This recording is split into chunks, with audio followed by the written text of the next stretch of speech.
Have you ever heard of a rooftop flea market? Well, we found one in Tokyo, so of course we had to check it out. But first, coffee. Our next stop would be the Mottainai flea market in Kichijoji. Mottainai means waste not, want not, so we took that to heart with our breakfast and left no crumbs.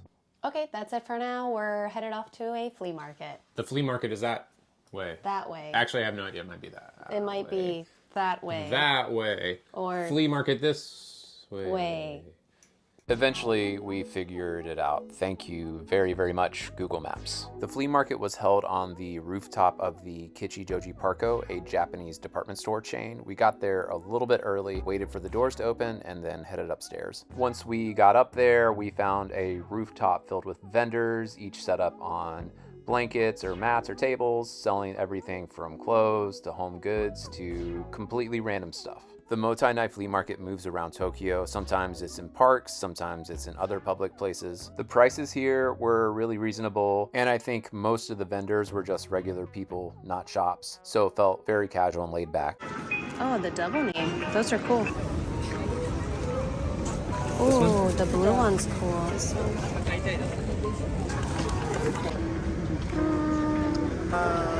That looks really good. Not bad.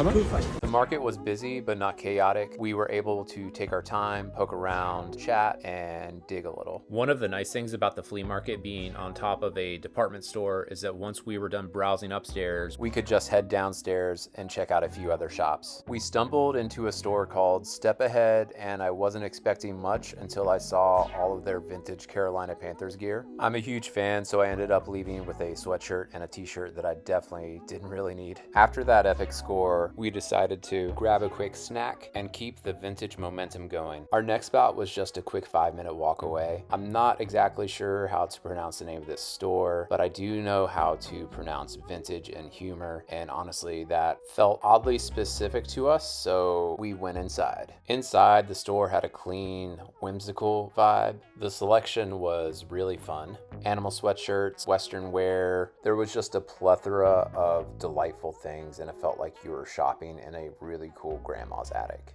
Next, we walked around the corner, and this is the part of the day when we realized just how many vintage shops there are in Kichijoji. Everywhere we turned, there was another one, and then another one, and they were all just next to each other. We had to call it quits early because we had dinner plans later that evening, but even just scratching the surface of this neighborhood, it was clear that you could easily spend an entire day, or maybe even a couple days, just checking out all the different stores. We probably made it into 4 or 5 more spots before we had to call it a day, but even though we wish we could have stayed longer, ramen's not a bad consolation prize.